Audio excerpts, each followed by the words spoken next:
자, 글로벌 투자를 통한 경제 분석을 통한 투자 전략을 알아보는 시간이죠. 오늘은 내년에 주목해 봐야 될 이벤트가 또 무엇인지, 또 최근에 일부 허용된 6호의 한국 단체 관광을 중국 당국이 다시 금지시켰다는 얘기가 나오고 있고요. 또 유엔의 새 대북 제재에 대해서 자세하게 살펴보는 시간을 마련해 봤습니다. 유승산업경제연구소의 주영찬 소장님 스튜디오에 나와 계십니다. 안녕하세요. 예, 안녕하십니까. 네. 내년에 주목해야 될 만한 그런 글로벌 경제를 오늘 좀 집중적으로 봐야 될 것 같은데요. 어떤 이벤트가 있을까요? 금융시장에서는. 네, 예. 내년도에는 미국의 중간 선거를 비롯해서 신흥국 중에서는 러시아, 멕시코, 브라질의 대통령 선거가 있습니다. 이런 그 정치적인 그 이벤트에 따라서는 경제적 파란이 예상이 될 수 있다는 점도 주목하셔서 보셔야 되는데요. 하지만 국제 IB들 같은 경우는 이것보다는 내년도 주요 그 중앙은행 총재가 교체됐다는 점에서 상당한 중요한 의미를 두고 있습니다. 2월 달에는 미국 FRB 의장인 제롬 파월 이사로 교체가 되고요. 4월에는 일본 은행의 구로다 총재가 임기를 맡게 됩니다. 아직 재임될지 교체가 될지는 아직 정해지지는 않은 것으로 알려지고 있고요. 또 올해 10월에는 저우샤오천 인민은행 총재도 곧 사임을 하겠다고 밝혔기 때문에 내년도에는 후임이 결정될 것으로 보여집니다. 과거 FRB 의장이 교체가 된 직후에는 중대한 정치 경제 이벤트로 인해서 증시가 폭락했던 적이 상당히 많습니다. 최근 그 사회를 보면은요, 폴 보커 연준 의장이 취임한 직후인 79년 10월 뉴욕 증시가 10% 이상 폭락을 했었고요. 그린스펀 그 총재가 취임한 2개월 뒤에는 뉴욕 증시도 20% 이상 폭락을 했습니다. 벤 버냉키가 취임한 10개월 뒤에는 서브프라임 위기가 찾아왔고요. 앨런 의장이 취임한 7개월 뒤에는 금융정책 정상화로 증시의 그 변동성이 무척 강했던 해가 됐었습니다. 현재 글로벌 마켓의 그 변동성 지수를 보면은 1.68로 나오고 있는데요. 역사적인 저점 수준입니다. 과거 경험상 보면은 지지선이 2를 깨고 이게 장기간 지속이 됐을 경우에는 곧 변동성이 급상승했던 것을 알 수가 있는데요. 만일의 사태에 대비해서 내년도에는 자산시장과 관련해서는 리스크 관리를 꼭 중시하시기 바랍니다. 네, FRB 의장의 파월 교체가 되는 상황에서 뭐 증시가 좀 FRB 의장 교체 시기에 좀 하락했다는 말씀이 좀 우려가 됩니다만, FRB의 통화 정책은 미국뿐만 아니라 전 세계에서도 아무래도 좀 큰 영향을 미치는 그런 영향을 보여주고 있는데, 향후 파월 차기 의장은 어떤 정책을 추진할 것으로 보고 계신지요? 현재 그 앨런 의장의 정책 기조를 그대로 유지시킬 것으로 보여지는데요. 하지만 시장에서 관심을 갖고 있는 것은 금융 완화 시점을 언제 시작을 하고 출구 전략과 관련해서는 어떤 영향을 내놓느냐에 따라서는 뭐 환율, 주가, 그리고 이런 쪽에 결정적인 영향을 끼치지 않을까 보여집니다. FRB의 그 총 자산 규모는 리먼 쇼크를 거치면서 4조 5천억 달러까지 늘어났는데요. 제롬 파월 같은 경우에는 공청회에서 3년에서 5년에 걸쳐서 2조 5천억 달러에서 3조 달러까지 줄일 것이라고 합니다. 줄이는 과정 속에서는 아무래도 금리 상승 압력으로 작용할 수가 있게 될 것으로 보여지는데요. 이 때문에 금리 인상도 뭐 경제 지표에 구애받지 않고 점도표 상의 그 세 차례 금리 인상보다는 좀 적게 단행할 수도 있지 않나 보여집니다. 이제 문제는 지정학적 리스크라든지 미국 경제가 예상치 못했던 충격에 빠졌을 경우에 어떻게 신속하게 금융 정책을 변경시킬 수 있느냐에 달려 있는데요. 아무래도 이런 점에서는 이론가인 다른 총재들보다는 실무 경험이 많은 제롬 파월이 더 유연하지 않을까 보여집니다. 뭐 트럼프가 FRB 정책에 개입을 했을 경우에는 어떻게 대응하느냐도 시장에서는 주목할 점으로 보여지는데요. 아무래도 FRB 같은 경우는 두 가지 임무죠. 물가 안정, 고용 극대화라는 두 마리 토끼를 잡기 위한 쉽지 않는 노력을 할 것으로 보여지는데요. 앞으로 102개월째 지속되고 있는 경기 확장 국면 때문에 물가 상승 압력이 어느 때보다 높아지고 있고요. 또 내년에는 세제 개혁이 실행이 되고요. 인프라 투자가 본격화되기 때문에 연준 의장으로서는 상당히 어려운 선택을 강요받지 않을까 보여집니다. 네, 올해 S&P 500 지수는 약 20%, 나스닥은 29%, 다우는 한 21% 정도 상승을 했습니다.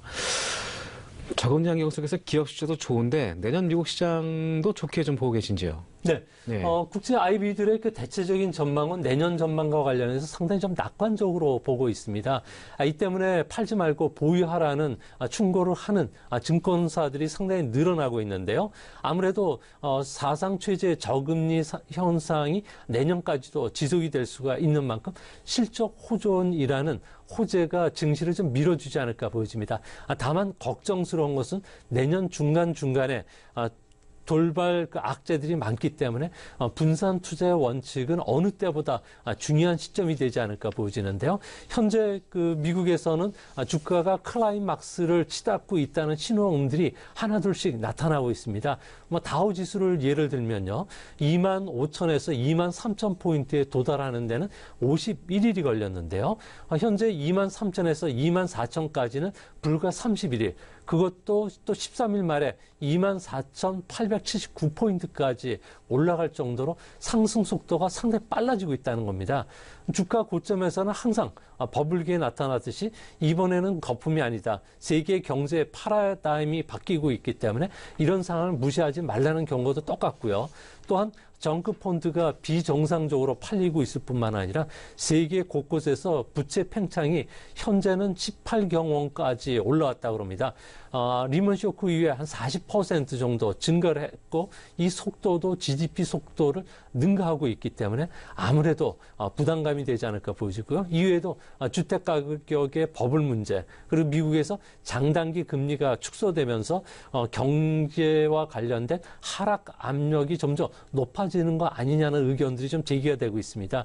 이 때문에 미국을 비롯해 세계 증시 같은 경우에는 현재 10에서 15% 정도 어느 시점에 조정을 줘도 전혀 이상하지 않은 상태이기 때문에 앞으로는 성장주를 쫓는 전략보다는 좀 안정적인 배당 수익률을 쫓는 그리고 또한 포트폴리오를 다변화시키는 전략도 필요하지 않나 보여집니다. 네, 하자를 더 중국 쪽으로 한번 넘겨보겠는데요. 한국 단체 관광 재금지 여부를 논의할 것으로 알렸던 중국 베이징 여의구 회의에서 한국 관광과 관련된 문제를 논의하지 않았다고 얘기가 나왔습니다. 일부에서는 최악의 상황은 피했습니다만 이 관련된 중국이 속도 조절에 들어간 게 아닌가라는 얘기 나오는데 이 부분에 대해서는 어떻게 생각하시는지요? 네, 중국 그 여론들 이야기로는 아무래도 그 일부 중소 여행사들이 한국 상품과 관련해서 경쟁적으로 내놓고 있기 때문에 정리정돈, 속도 조절 차원에서 이 같은 조치가 내려지지 않았나 보여지고 있는데요. 하지만 그 중국에서 가장 큰 해외 여행 상품을 취급하고 있는 중국 국제 여행사 같은 경우에는 1월 달에 내놓는 상품은 6개에 불과하고요. 또 중국 전체가 아닌 두 곳에서만 한국 상품을 오픈한 상태에 있습니다. 또 온라인 상품 쪽에서도 몇 개 되질 않고 있기 때문에 아무래도 정치적인 이유로 한국에 대한 비자 발급 중단이라든지 상품 판매를 막는 거 아닌가 하는 그 의구심이 들고 있는데요. 아무래도 중국 입장에서는 삼불이란에 대한 정책의 그 이행을 한국 정부가 좀 소극적이기 때문에 한국 관광이 빠르게 달아오르는 것에 대해서 중국 정부의 거부감이 작용되지 않나 이렇게 생각이 됩니다.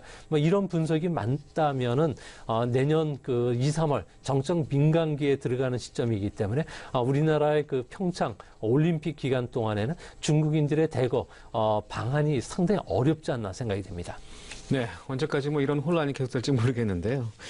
한중 양국 관계가 그 복원에 합의한 이후에도 중국 특유의 뒤끝이 다른 분야에서도 또 확대되는 건 아닌가라는 우려도 나오는 것 같습니다. 이 부분에 대해서는 어떻게 보시는지요? 네, 당대 이후에 중국 정부는 미소 외교로 주변국에 대여하겠다고 하면서 한국과 정상회담을 계속 추진해 왔었는데요. 아무래도 미중 관계가 악화됐던 것이 아무래도 그 미국의 동맹국인 한국 경제에 나선 것이 아닌가 하는 생각이 들 정도로 보여집니다.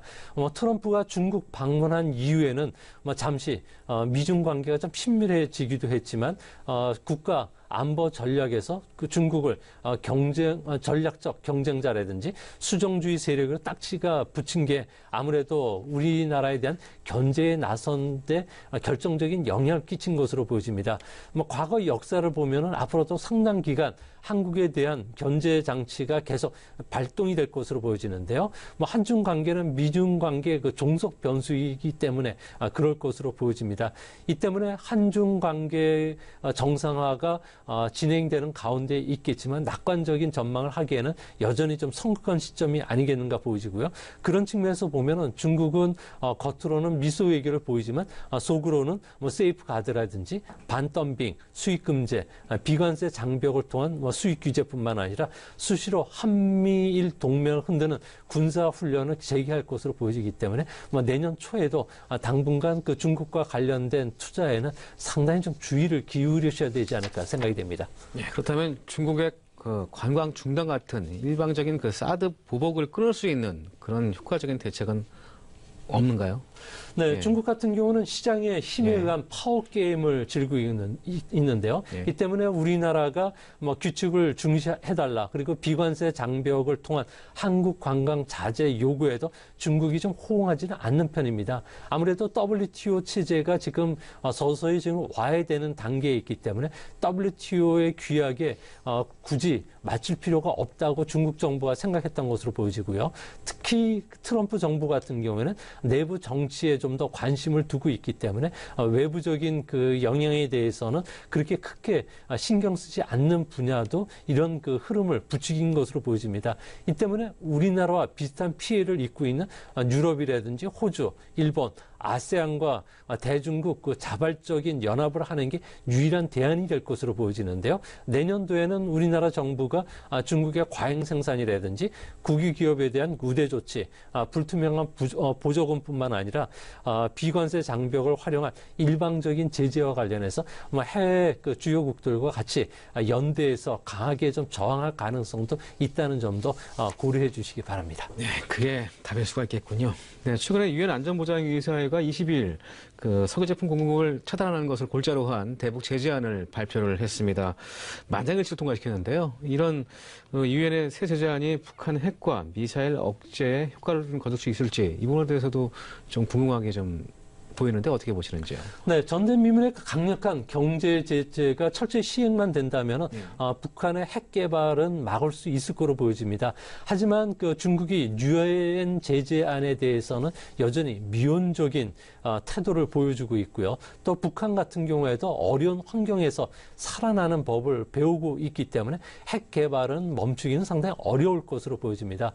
특히 중국 같은 경우에는 북한과 무역의 70%가 단둥에 있는 조중 우이교를 통과를 해야 되는데요. 여기서는 통관 검사의 그 허점이 많이 노출되고 있습니다. 또한 그 중국 같은 경우에도 그 유엔 제재를 위반한 선박에 대해서는 압류, 검사, 동결에 대한 그 조치도 여전히 소극적이고요. 우리나라 정부도 이와 관련해서는 좀 소극적이기 때문에 당분간 경제적 제재 효과를 거두기는 좀 어렵고 장기적으로 2, 3년 정도 돼야지 압력이 어느 정도 그 북한 경제에 영향을 끼치지 않을까 보여집니다. 네, 북핵과 미사일 문제에 대한 각국의 입장도 좀 다른 그런 모습을 보여주고 있는데요. 북한 문제의 방향성조차도 우리가 짐작할 수 없는 상황입니다. 향후 북한 문제는 또 어떤 방향으로 갈지, 또 최선의 시나리오는 또 어떤 건지 이 부분에 대해서 좀 언급해 주시죠. 네, 북한과 관련해서는 여러 가지 해법들이 지금 나오고 있는데요. 네. 그 중에서도 그 네 가지 시나리오가 국제 외교가에서는 가장 설득력이 있다고 보고 있습니다. 최상의 시나리오는 제재가 강화되면서 북한 체제가 스스로 붕괴되는 경우인데요. 이제 문제는 북한이 핵미사일을 완성하고 이것을 지렛대 삼아서 자제보다는 오히려 도발을 할 경우에는 국제사회가 일사불란한 행동을 하기가 어렵다는 단점을 갖고 있습니다. 이보다는 가능성이 높은 시나리오는 미중 간 합의 끝에 중국이 김정은 정권을 교체를 주도할 수 있는 경우가 될 것으로 보여지고요. 가장 최악의 시나리오는 북핵과 관련된 그 개발을 미국이라든지 다른 주변 국가들이 할 수 없음에 따라서 핵 동결을 하는 타협안을 도출할 가능성이 있다는 겁니다. 이렇게 되면은 북한 도발에 미국이 두 손을 들게 되는 격인데요. 이렇게 되면 결국 한반도에서 미국이 철수할 가능성도 있다는 점도 염두에 두시기 바라고요. 가장 희박한 시나리오는 미국과 한국이 희생을 감수하면서 김정은 정권을 소멸하는 경우인데요. 이 경우에는 아무래도 군사적인 옵션에 따라서 민간인들이 많이 희생이 되기 때문에 사실상 실행하기가 좀 어렵지 않나 보여집니다. 네, 이런 유엔의 새 제재에 반발해서 북한이 위성을 또 기류로 해서 ICBM을 발사할 경우에 미국이 북한을 선제 공격할 가능성, 이 부분에 대해서는 또 어떻게 보시는지요? 네, 미국이 북한을 선제를 공격할 가능성은 아예 없는 것은 아니지만 상당히 희박한데요. 아무래도 북한 핵과 관련된 군사시설이 한 700곳 정도가 된다고 합니다. 3일 이내 폭격 계획을 세우고 있지만 아무래도 이거를 완전히 제거하기 힘들고요. 이에 따라서 우리나라뿐만 아니라 일본의 보복 공격을 가할 수 있다는 점, 특히 김정은만을 노린 참수 작전도 실패할 가능성이 있기 때문에 앞으로 미국이 정말 북한을 공격할 의도가 있는지도 좀 불명확하지 않을까 보여집니다. 그런 측면에서 봤을 경우에 큰 희생을 치르면서까지 북한을 공격해야 되는 이점에 대해서는 아무래도 한국, 중국, 그리고 우리나라가 좀 따져봐야 될 입장이지만 결코 쉽지는 않은 그 해결책인 것으로 보여집니다. 네, 그렇다면 뭐 내년에 북한을 둘러싸고 미중 간의 충돌은 또 어떻게 없을까라는 또 우려도 있습니다. 어떻게 보시는지요? 네, 중국 예. 같은 경우에는 그 북한과 관련해서는 그 이웃한 위협 국가로 여기고 있고요. 또 중국이 싸워서 이길 수도 있을 뿐만 아니라 전쟁에 대한 명분도 쓰고요. 또 중국 인민들이 적으로 혐오하고 있기 때문에 아무래도 중국을 통한 북한 제재가 가장 유력해 보이긴 합니다. 하지만 이런 그 조건이 충족되더라도 양날의 칼이 될 수가 있기 때문에 북한을 직접적인 전면 정권 붕괴로까지는 이어지지는 않을 것으로 보여지고요. 또 트럼프 대통령 같은 경우에도 중간 선거를 앞두고 있기 때문에 결정적인 충돌을 좀 피해가지 않을까 보여집니다. 그런 측면에서 보면은 통상적인 측면에서 그 미국 같은 경우에는 나프타 재협상에 관련해서 어느 정도 성과를 거둘 수가 없기 때문에 특히 중국에 대한 압박이 강해질 것으로 보여지는데요. 이 때문에 반덤핑이라든지 세이프가드 발동, 지적재산권 그 침해로 인한 수익 금지와 같은 조치들이 나올 가능성이 있다는 점에서는 앞으로 중국이 그 미국에 대한 또 무역 보복 그리고 한국에 대한 무역 보복도 계속 가속화될 가능성도 있다는 점도 꼭 참조해 주시기 바랍니다. 네, 알겠습니다. 지금까지 올해 내년도 주요 글로벌 이벤트와 또 최근에 유엔의 대북 제재, 또 중국의 유코들의 한국 단체 관광을 금지시킨 여러 가지 사유들에 대해서 알아봤습니다. 미중경제연구소의 주영찬 선생님과 함께했습니다. 고맙습니다.